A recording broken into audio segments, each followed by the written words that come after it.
Assalamualaikum teman-teman, perkenalkan nama aku Eka Wahyu Setianingsih dengan NIM E11012410008. Aku merupakan seorang mahasiswi dari program studi Ilmu Komunikasi, Fakultas Ilmu Sosial dan Ilmu Politik, Universitas Tanjung Pura, Pontianak. Mungkin bagi sebagian orang, komunikasi itu adalah hal yang mudah, nggak perlu dipelajarin. Karena dalam kehidupan sehari-hari kita juga kita udah sering komunikasi. Kita juga udah sering ngobrol sama temen, sama orang tua, sama keluarga. Jadi untuk apa mempelajari komunikasi? Kan sehari-hari kita udah berkomunikasi. Jadi apa yang harus dipelajari lagi? Halo semuanya. Jadi di video kali ini kita akan membahas tentang teori-teori komunikasi. Komunikasi itu bukan sebatas ngomong, bukan hanya sebatas berbicara. Jadi, Kalau kamu atau kalian kepengen tahu apa sih makna sebenarnya dari komunikasi itu, kalian bisa tahu caranya dengan masuk ilmu komunikasi di Visip Unpad.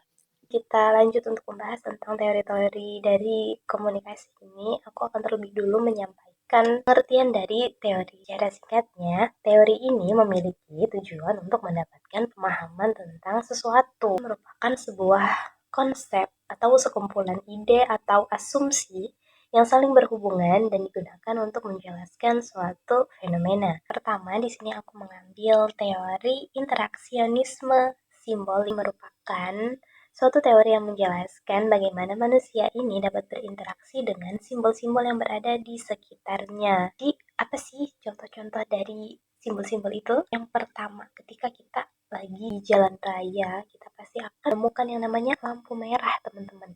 Nah, jadi lampu merah di sini diartikan sebagai suatu simbol yang kita sebagai manusia memaknainya. Jika lampu lalu lintas itu berwarna merah, berarti kan tandanya kita harus berhenti. Nah, kalau lampunya warna kuning, kita harus hati-hati. Dan jika lampunya berwarna hijau, nah baru kita boleh jalan.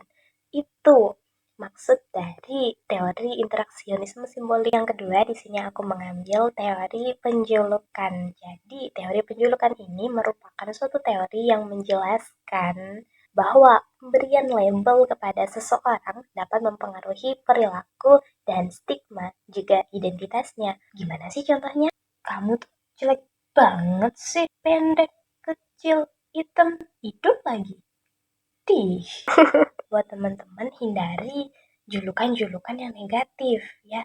Seperti tadi itu tidak boleh ditiru ya teman-teman. Itu tidak boleh dilakukan. Yang ketiga, di sini aku mengambil teori Marxisme. Jadi secara umum teori Marxisme ini meneliti sejarah perkembangan manusia menuju komunisme. Komunisme. Teori Marxisme ini memiliki prinsip dasar, yakni teori pembagian kelas dalam masyarakat, perjuangan kelas, dan kaum proletar akan menjadi warga negara yang bebas dan setara dengan masyarakat komunis. Kemudian kita akan masuk ke teori yang berikutnya atau teori yang keempat, yakni teori kesenjangan sosial.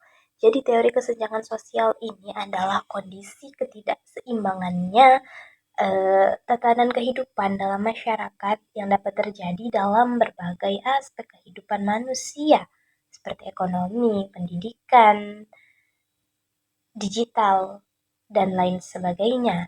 Nah, contohnya kesenjangan sosial dalam kehidupan sehari-hari yakni adalah perbedaan gaya hidup antara keluarga yang kaya dengan keluarga yang mohon maaf kurang mampu. Yang kelima, teori agenda setting. Agenda setting ini tidak secara penuh dapat mengontrol apa yang dipikirkan oleh individu. Publik yang justru memiliki kemampuan untuk memilih dan memilah informasi dan isu apa saja yang dapat mereka terima. Teori jarum suntik. Teori jarum suntik ini merupakan teori komunikasi massa, sama seperti teori agenda setting yang menyatakan bahwa media massa dapat mempengaruhi khayal ramai. Contoh dalam kehidupan sehari-hari seperti iklan di televisi, radio, koran, majalah. Teori yang kedelapan yakni teori pengaruh sosial atau pengaruh influencer. Teori pembelajaran sosial menjelaskan bahwa orang lain ini dapat belajar dari pengaruh orang lain juga. Selebritas, public figure, youtuber. Lanjut masuk ke teori komunikasi berikutnya yang ini teori ketergantungan. Di teori ketergantungan ini menjelaskan bahwa semakin bergantung manusia kepada media atau semakin bergantung seseorang kepada media, maka akan semakin besar pengaruh media terhadapnya. Misalnya ada seseorang yang suka dengan sepak bola, dia akan terus-menerus mencari informasi tentang sepak bola itu, baik di media, koran, majalah, ataupun lain sebagainya. Intinya yang berhubungan dengan kesenangan dia, gitu. Dan kita akan lanjut lagi ke teori komunikasi berikutnya, yakni teori humanisme. Jadi pengertian teori humanisme ini secara gampangnya ya teman-teman, ini adalah teori yang memanusiakan manusia. Teori ini menyatakan betapa pentingnya memberikan perhatian, penghargaan, empati, rasa kasih sayang kepada sesama. Oke lanjut, kita akan ke teori yang berikutnya, yakni teori Looking Glass Self.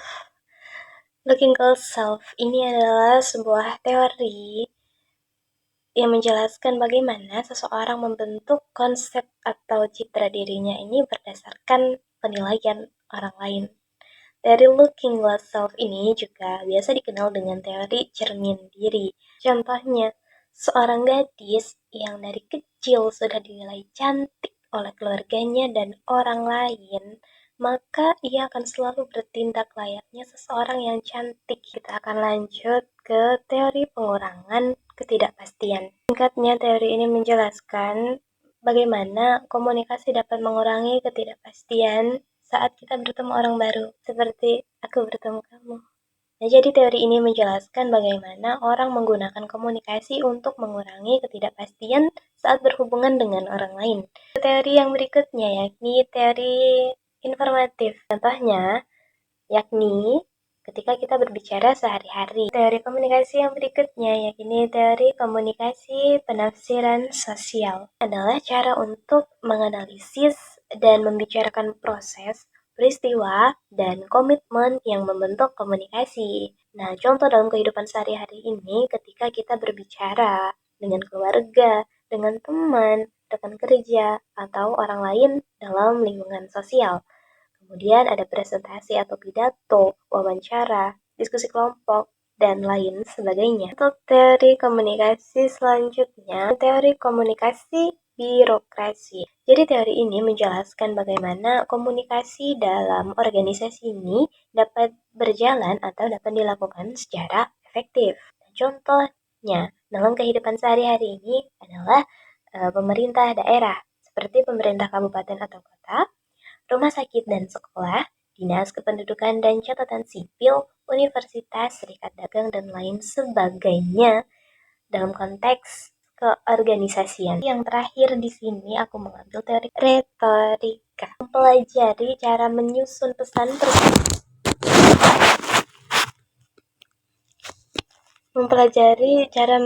pesan persuasif untuk mempengaruhi audiens.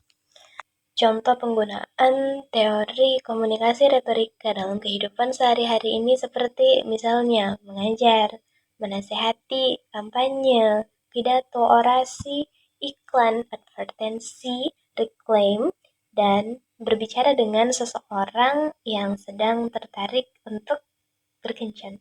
Oke teman-teman, cukup sekian 15 teori yang dapat aku sampaikan secara singkat, padat, jelas atau tidaknya saya tidak tahu, tapi semoga jelas, semoga dapat bermanfaat untuk kita semua, dan semoga saya mendapatkan nilai yang cukup baik dalam tugas kali ini. Oke, sekian dari saya. Wabillahi taufiq wal hidayah. Assalamualaikum warahmatullahi wabarakatuh. Terima kasih.